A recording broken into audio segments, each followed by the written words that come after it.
All right, welcome back everyone to the channel.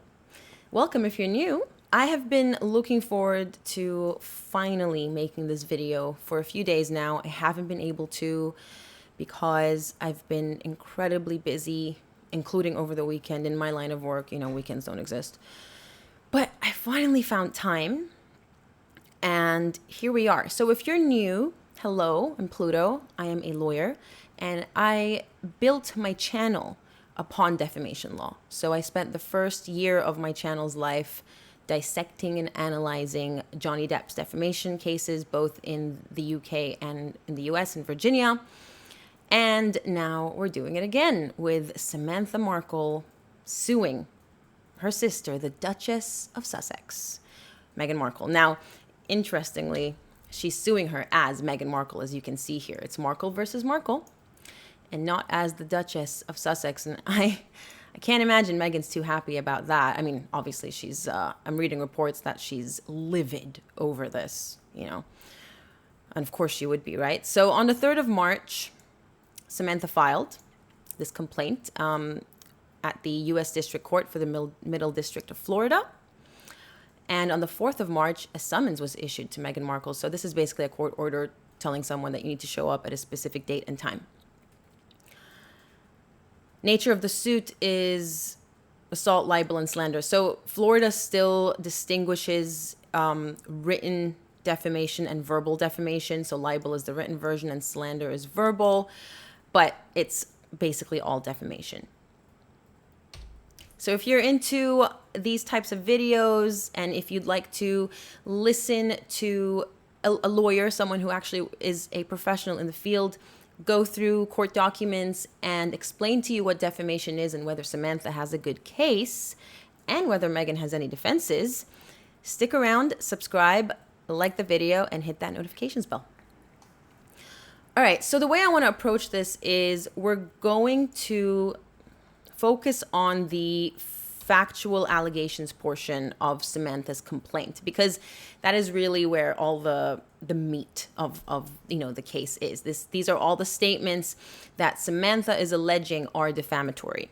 And so what I'll do initially is I'll briefly explain defamation law in Florida, and then we'll go through the statements, and I will let you know as we go along, based on my professional opinion, whether these statements are indeed defamatory, whether Samantha has, in terms of evidence that I know of, you know, in the public domain, photographs that we can use to immediately prove that Meghan is lying, for example. We'll do that. Of course, I don't have access to all of Samantha's evidence. Many exhibits are referenced in this document that I don't have, unfortunately. They haven't been attached to the complaint in its digital form. So we're going to have to assume that Samantha has a lot more evidence that we just are not aware of to prove that Meghan Markle was not being honest and potentially, because obviously this case hasn't even been heard yet, potentially did this with the intent to destroy her sister's reputation. So very briefly, defamation. Defamation is very similar in several jurisdictions. So when I say Florida's, you know, take on defamation, it's pretty similar. If you've been a long-standing viewer of my channel, it's going to sound quite repetitive, but for those of you who are new, just very briefly, I want to make sure that we're all on the same page and you understand exactly what defamation is before we go along and apply the law to the facts. So there are 4 elements to defamation when it comes to the jurisdiction of Florida, but again, as I said, even generally. The first one is that the defendant, in this situation it's Meghan, published a false statement. And this false statement must be a statement of fact rather than a statement of opinion. And a true statement of fact can never be defamatory, no matter how destructive it is to someone's reputation. If it's true, that's it. End of story. No cause of action. A statement of opinion is subjective in nature. I have explained this in many videos before, but it's basically your opinion on someone cannot objectively be proven to be true or false. And so, again, by its very definition, it is not defamatory. For example, you may think I'm ugly, and that's up to you, but that opinion is not the opinion of my partner, for example. And my opinion of you is not your mother's opinion of you. So it's there's no way of finding a definitive true or false version of that opinion. Whereas a statement of fact is something that can objectively be proven to be true or false. For example, such and such robbed a bank. That can easily be, well, I say easily, but that is something that can only either be true or false. The second element is that the statement, the false statement of fact, must be about the plaintiff. So the plaintiff, in this instance, for example, Samantha Markle, must be identified.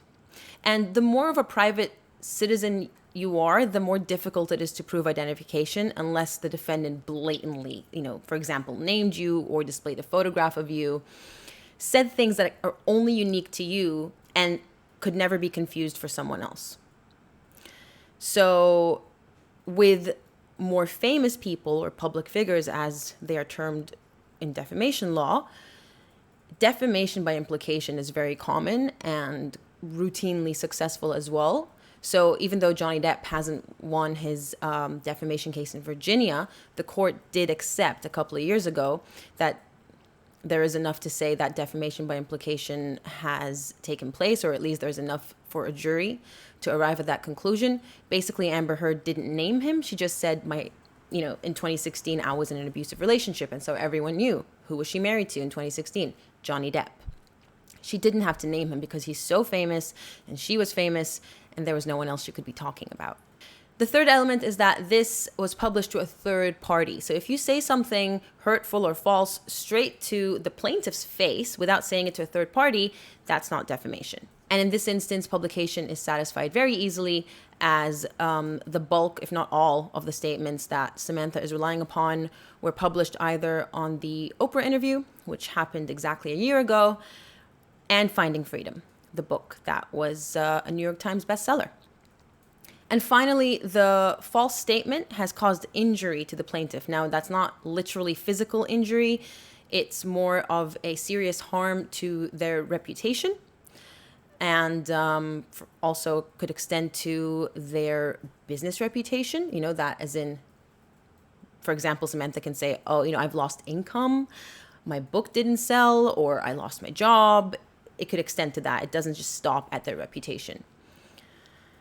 Now, an important thing to remember with all these elements is that they must all be satisfied. You can't just pick and choose elements like, 1, 2, and 3 are not satisfied, but I can prove that, I lost my job.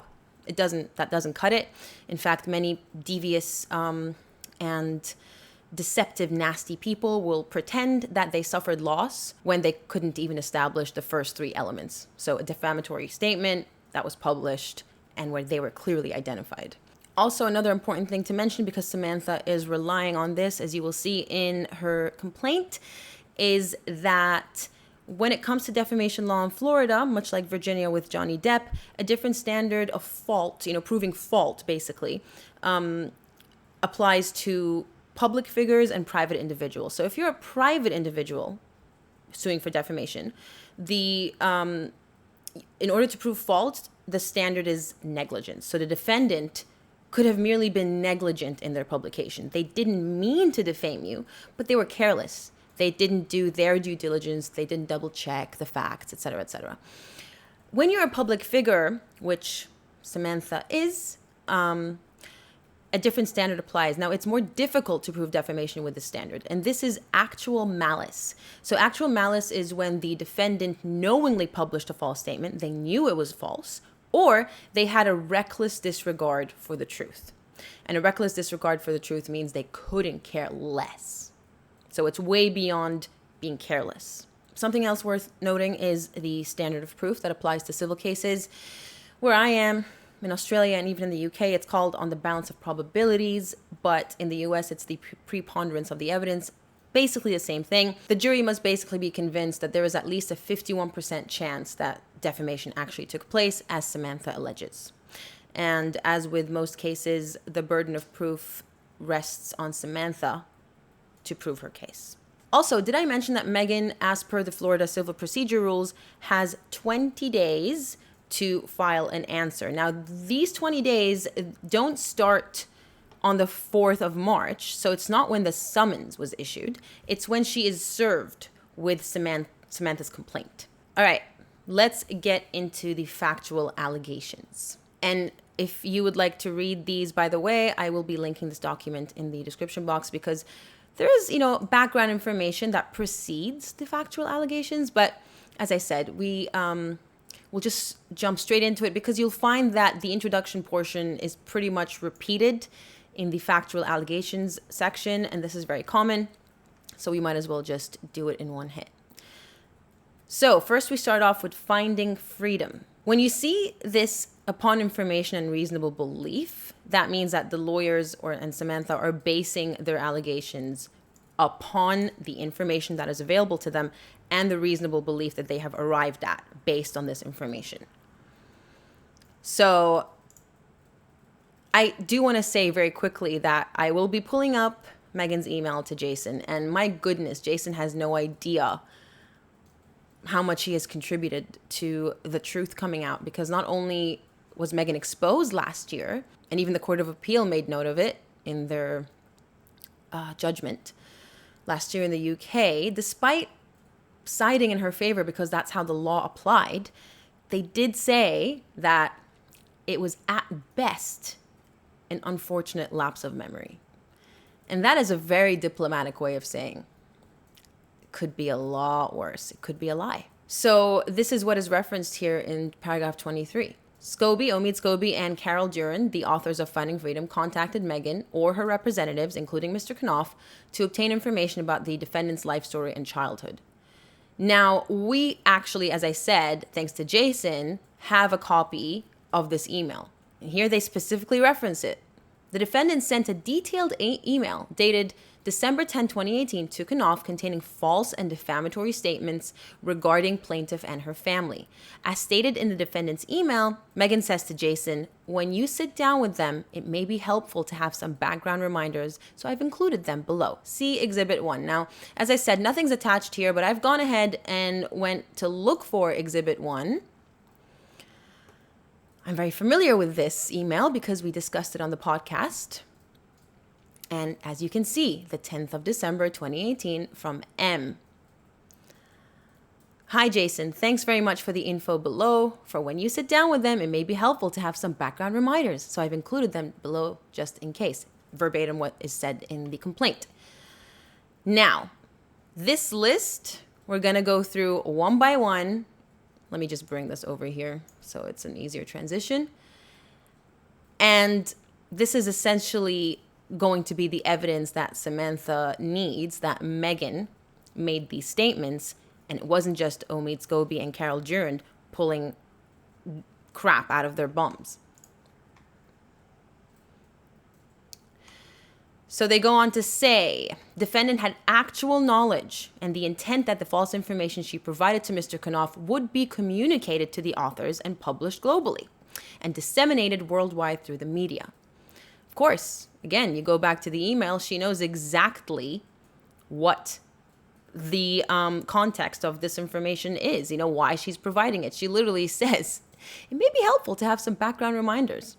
And she says, for when you sit down with them, Omid and Carol. All right, so they say that Meghan was also aware that it was reasonably foreseeable that this email itself would be leaked to the public, since such things were common and regular as a member of the royal family.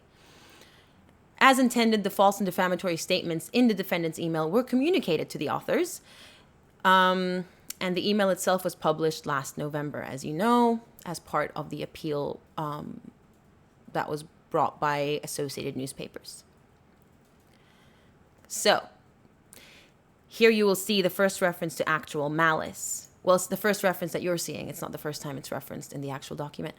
The defendant intentionally and with actual malice published the following false and defamatory statements with full knowledge of the falsity thereof and with the specific intent to cause substantial harm and damage to plaintiff's reputation and good name.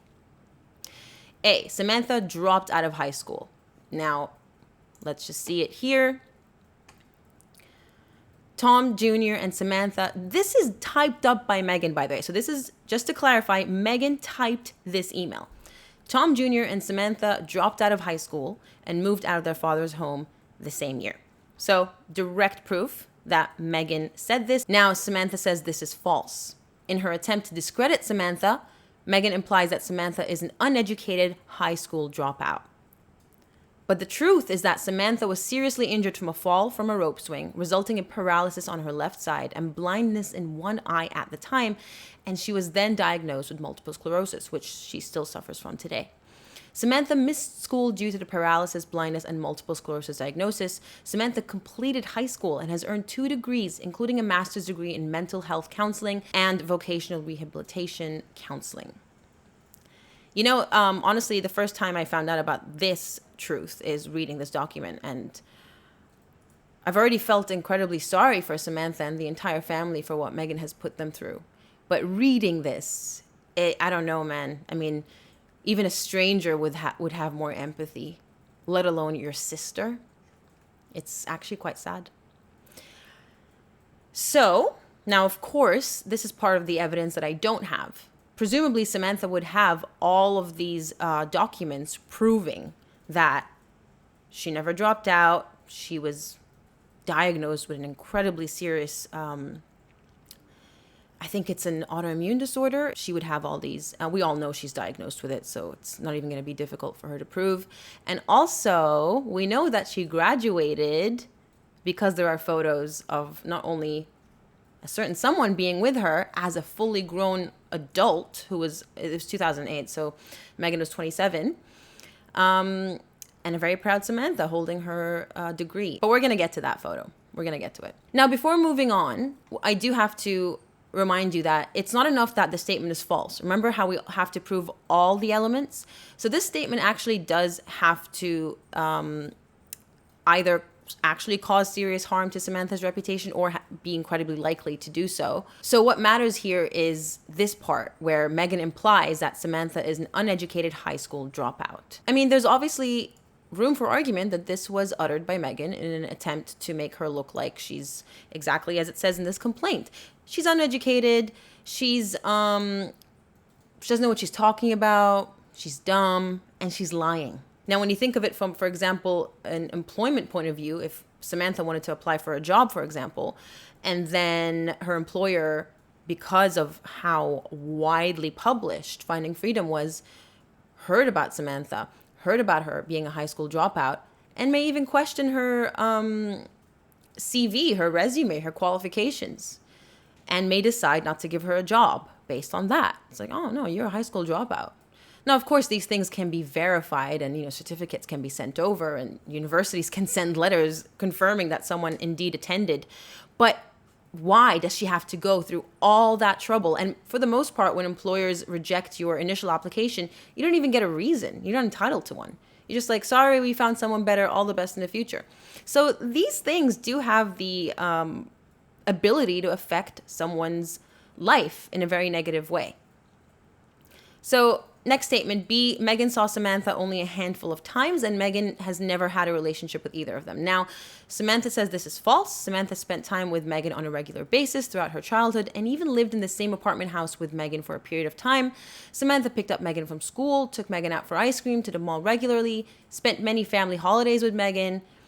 Meghan's father was Meghan's primary caregiver, and Meghan and Samantha saw each other regularly. Meghan visited Samantha in Virginia and attended Samantha's college graduation in New Mexico in 2008. Now, they say see photo attached, and don't you worry, I have found said photo. They spoke on the telephone, exchanged emails, and Meghan even called Samantha from the green room when Meghan was a briefcase model on the television show Deal or No Deal. Ooh, how far she's come. Right, so before we get into how this is defamatory, let's look into all of this evidence. All right. I didn't even bother clicking on one particular photo because it's just throughout different life stages. Here we have them. Meghan looks like she's around 10 or so. Oh, it's a tiny photo anyway, so there's no point really. But there's one, and there's one here, and there's one here and here. I'm like, I really feel horrible for Samantha. This is just terrible, terrible. I mean, you can just tell that she really loved her sister. She obviously had no idea her sister would one day be as famous as she is. So she had no reason, no motives whatsoever to fake this love. She just looks genuinely happy with her. And there she is again. There's Samantha. It's throughout the ages. She's there as her big sister.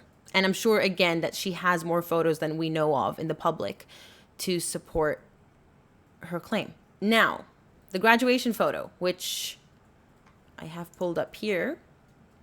This is the one that she's referencing in her complaint, 2008 in New Mexico. Now, this is important because Meghan actually says in the Oprah interview she basically hadn't seen or spoken to her sister or her brother, for that matter, for 19, 20 years, and then 10 years before that. So a grand total of 30 years, she's insinuating. I don't know if Meghan was dropped on the head as a baby, but 2008 to 2021, when she made that statement, is not 30 years. It's not even 20 years. It's 13 years, but not that it matters because they still saw each other after this photo was taken. They all say that she basically changed as soon as she got suits. But even then, I actually have evidence that she was still on good terms with her family as recently as 2016, a few months before she even met Harry. Now, this is the photo. Meghan published it on her own Instagram. April 17, 2016. If you believe that she and Harry met in May, then it was only a month before they met. If you believe the story that they met in July, it was only a handful of months before they met. But the point is, this is her niece. She spent the whole day with her. This is not the only photo from this day.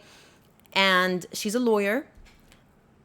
And look at that complimentary caption. Oh, how I love my Ashley Kale. Always here for you, you beautiful, special, and deserving woman. Hashtag family first. This woman was still in contact with that side of her family literally until 2016. It's crazy to think that none of these people were invited to Meghan's wedding. And then she had the audacity to sit there and say, yeah, I don't know these people. Well, Meghan, unfortunately, the evidence says otherwise. It really does. Unless you have a severe case of memory loss, which you're going to have to prove, medically. And the reason I say she's going to have to prove it medically is because actual malice is, you knowingly disseminated false information. And so unless she didn't know, she acted with actual malice. Now, how is this defamatory? This is what Samantha says. This is an attempt by Meghan to create the false impression that Meghan was essentially an only child with no contact with other family members, or, as Meghan stated on Oprah, that she had no siblings.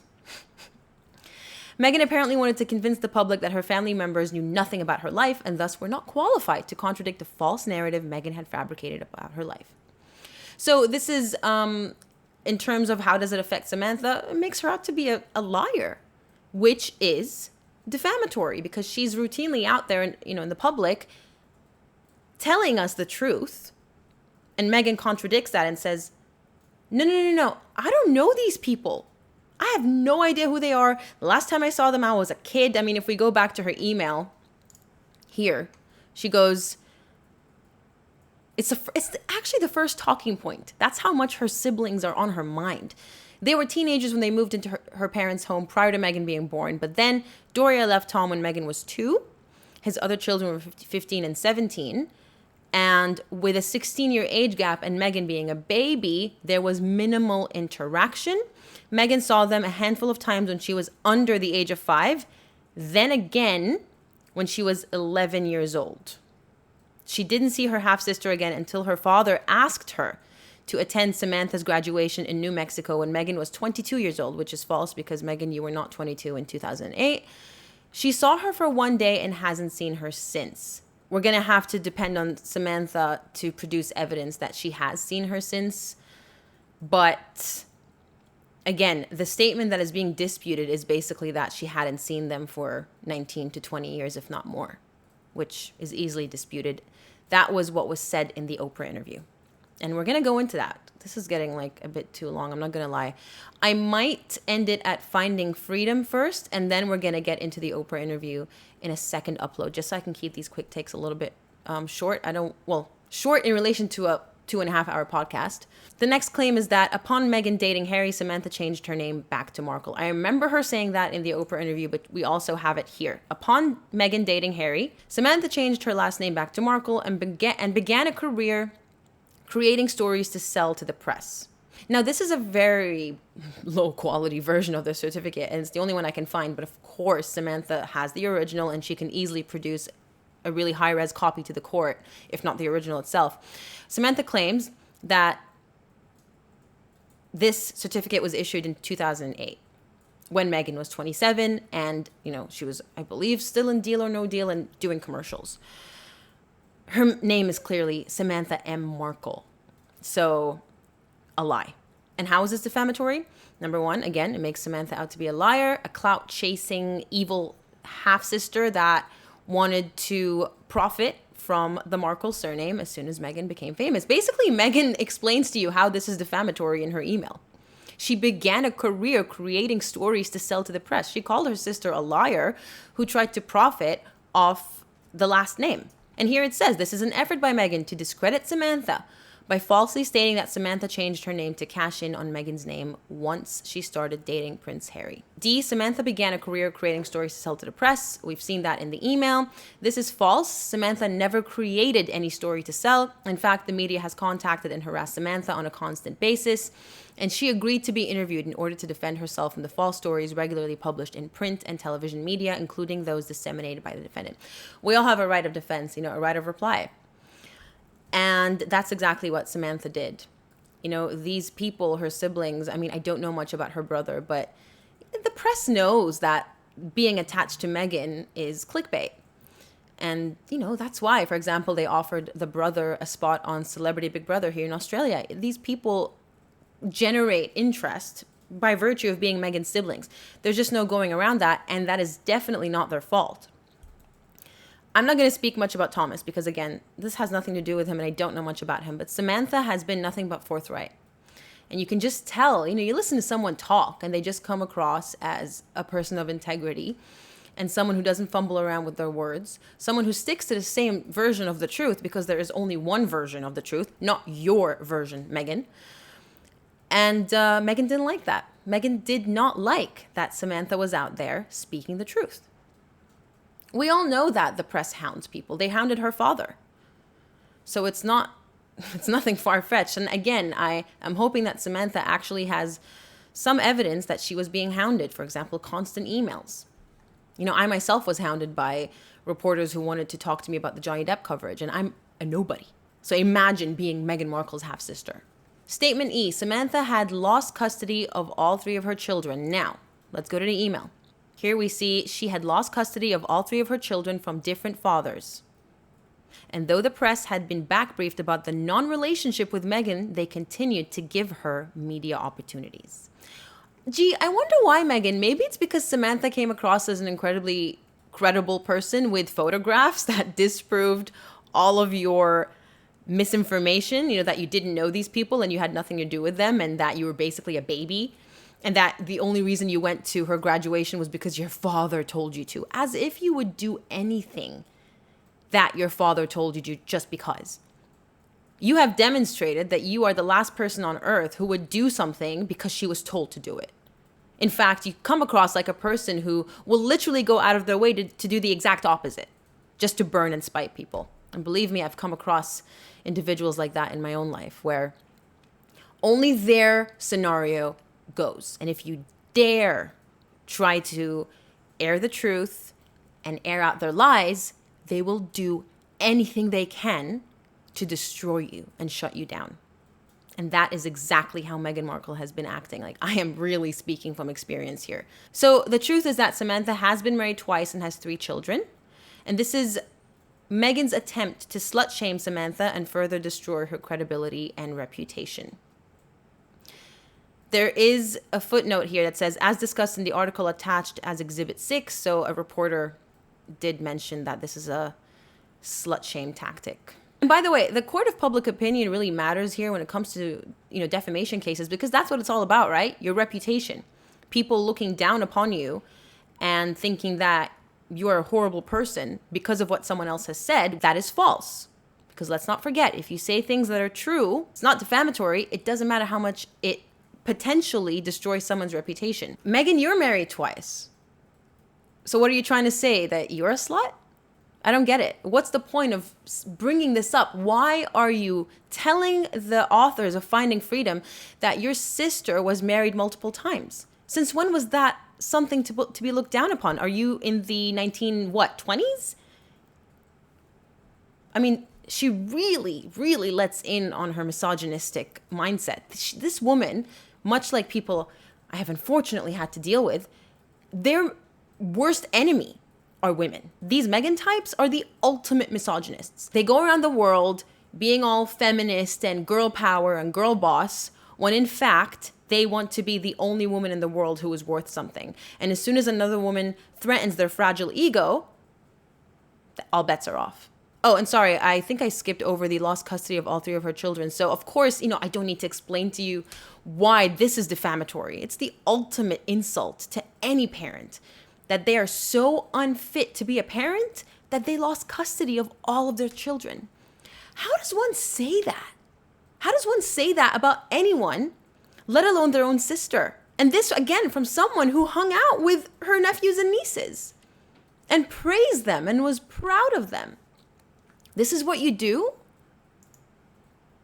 It's despicable. And finally, G, Samantha brokered press deals for her father. So let's see where she says that. Now, this can be found here. Media pressure crumbled Thomas Markle, her father, and he began doing press deals brokered by his daughter, Samantha.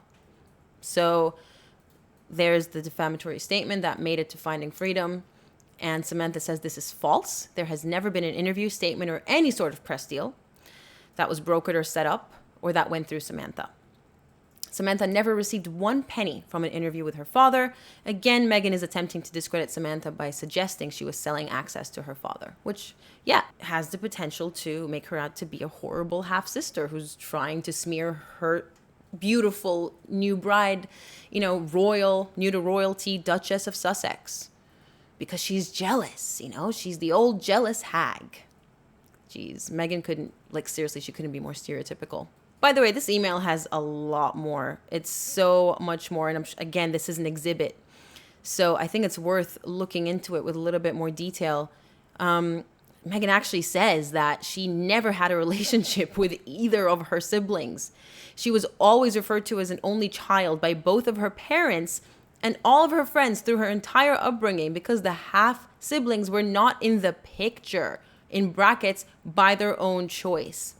Gee! They were not in the picture, people. They didn't want anything to do with Meghan. How? How do you just sit there and make this up knowing what's out there? How? It's one thing to say that your sister is lying. It's another when there is actual photographic evidence. Oh, my goodness. My goodness. All right, so now here in the complaint, the lawyers reference chapter 12 entitled, Samantha had an entire chapter dedicated to her in Finding Freedom. It's called A Problem Like Samantha, stating the trouble began with Samantha Markle. This is nuts. This is actually nuts. Defendant Meghan caused these false and defamatory statements to be communicated to the authors of Finding Freedom with actual malice and the specific intent to damage the plaintiff's reputation and credibility. And by the way, the lawyers keep repeating these portions because they're very important elements to prove defamation and fault on Meghan's part. So very quickly, because as I said, I'm going to be splitting this video into 2 to deal with the Oprah interview allegations after. So the following false, defamatory, and defamatory by implication statements appeared in Finding Freedom. So what we dealt with first in this first segment was the email to Jason Kanoff. Now, since I don't have a copy of Finding Freedom, I'm not going to be able to do a cross-reference as I've been doing with the letter. But what else does she say? There has been no communication or outreach. Meghan has never known their birth dates or middle names and vice versa. The family was raised very estranged, and the profile of Meghan's relationship created an opportunity for all of the Markles. All of these facts can be validated by anyone who has known Meghan since childhood or after. Yeah, what about your best friend that you cut off after 30 plus years? The one who traveled with her all over Europe? Let me bring it up. This photo. What's her name? I'm sure if I click on the article here, yeah, Ninaki Pretty. She's been cut off. Why? Because she's come out saying the truth.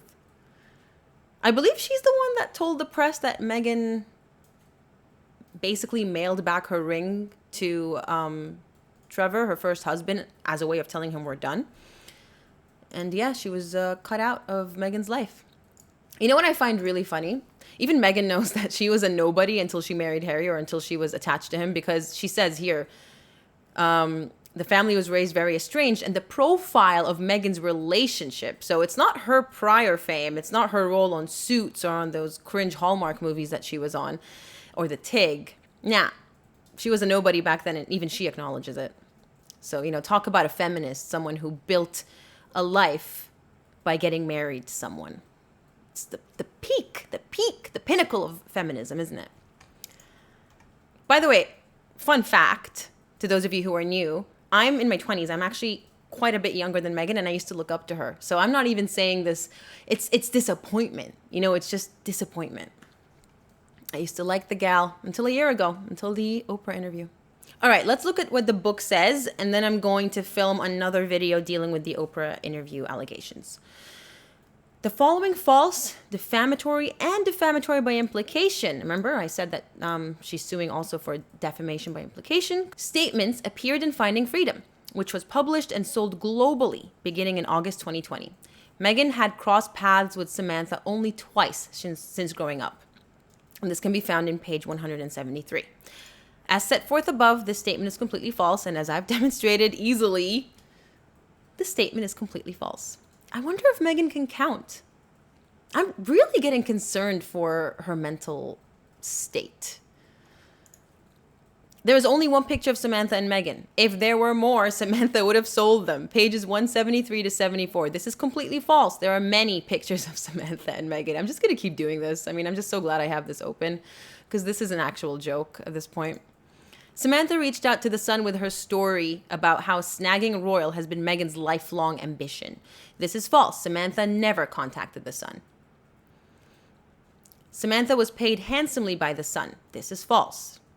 Samantha was not invited to Meghan's first wedding, page 176. This is false. Samantha was invited, but the wedding was in Jamaica. Samantha was confined to a wheelchair due to multiple sclerosis. She had a young daughter, and she was in school at that time. For these reasons, Samantha was unable to attend the wedding. God, I hope she has a copy of the invite. Damn, it would be the icing on the cake.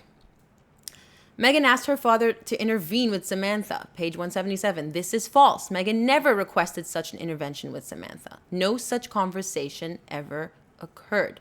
Now, I'm willing to bet that Thomas Markle is going to make himself available as a witness to back up Samantha. And let's just hope to God, if this gets to trial, because let's not forget, actually, I don't think I told you guys, Samantha is after in excess of $75,000 in damages, and this doesn't include interest and legal costs. So it's not a huge amount of money for Meghan. I wouldn't be surprised if she settles. Please do tune in, by the way, to the next installment of this video, which will be up tomorrow, because not only are we going to go through the Oprah interview statements, but we're also going to have a look at what Meghan's lawyer had to say and what some incredibly cringe reporters had to say as well. It's so embarrassing. It's so embarrassing that you call yourselves reporters and you sit there and demonstrate to us how you wouldn't know what basic research is, even if it whacked you in the face. All right, back to this. Samantha's father told her, what you're doing is hurting your sister. This is false. No such conversation occurred between Samantha and her father. Oh, yeah, Thomas Markle is definitely going to be a witness. The above statements independently and taken together in defendant's email and the best-selling book caused substantial and irreparable prejudice, injury, and harm to defendant's reputation to a substantial, sizable, and appreciable fraction of the relevant community. This is basically a fancy way of saying Meghan is such a high-profile person that all of these statements had such a far reach, a global reach. I think, how many people tuned into the Oprah? Like millions of people tuned into the Oprah interview. I think it even says, but yeah, here it is. 50 million people. 50 million people. And the book was a New York Times bestseller, which people say doesn't even mean anything anymore, but I don't know much about that. So as a direct result of the defendant's false and defamatory statements, the plaintiff regularly receives hateful emails and messages on a regular basis, and her reputation has been so damaged that she has been unable to work in her chosen profession. As just one example, Samantha was forced to seek and obtain an injunction for protection against stalking in Polk County, Florida, against one of the defendant's zealous fans. See injunction attached as Exhibit 7. Wow. You know, I've been protected by a restraining order. You all know if you're not new to the channel.